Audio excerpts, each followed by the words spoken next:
yeah, what you do during the day does not necessarily dictate who you are.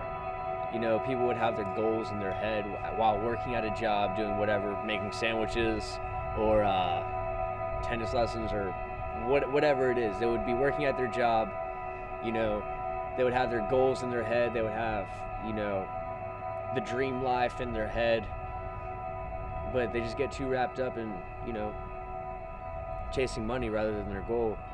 And, you know, these days it's, you know, it's really hard to, you know, people are always putting your dreams down, saying that can't happen. Think realistically. I feel that people should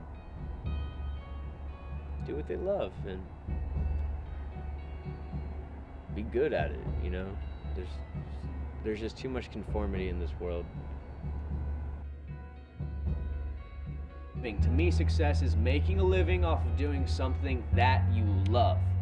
Because if you make a living off of doing something that you love, you're gonna love every day. You know, that's why I do what I do, you know?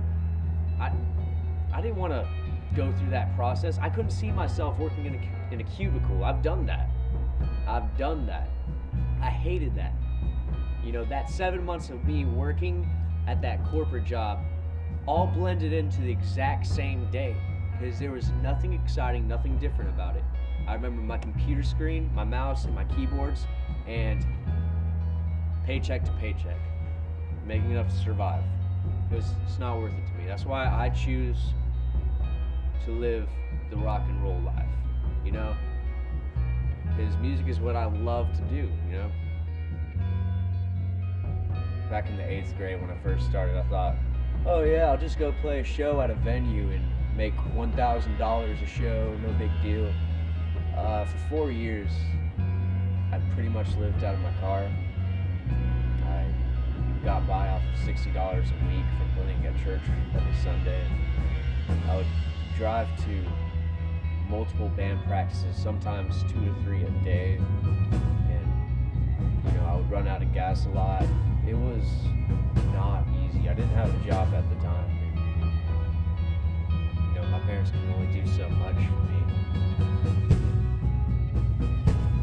Most people don't look at bassists. Most people don't even care about bassists. I played a lot of shows where people would look at you and say, "Well, you weren't in the band.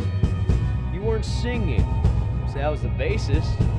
So I mean, it feels like, you know, sometimes I can feel kind of down, you know, saying I work so hard on my bass lines. I work so hard, and you know, in all the bands I play in, and I'm not even really looked at. One show at the Georgia Theater in Athens. After one of the songs, I can't really remember, but the whole crowd, it was a pretty good crowd, was chanting my name. And yeah, the whole crowd was chanting my name. And when I heard it, you know, it felt like everything that I've gone through in music, from sleeping in my car to being broke for 2 years to, you know, whatever it is, starving, playing in all these different bands and barely even being recognized. It was that one moment of 30 seconds where it felt like all 7 years of me doing this is worth it. And yeah, the biggest achievement was when they were all chanting my name.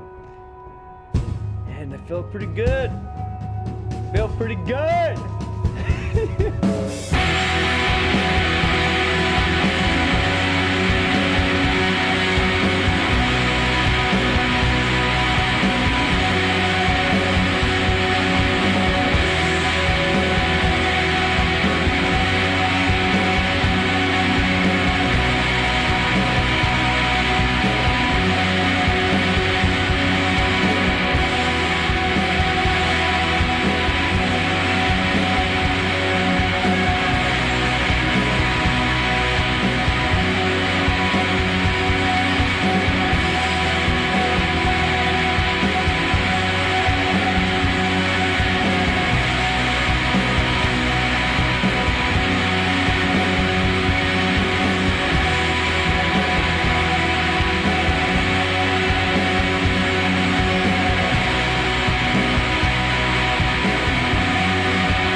off stage is the only time when I actually feel like I'm free.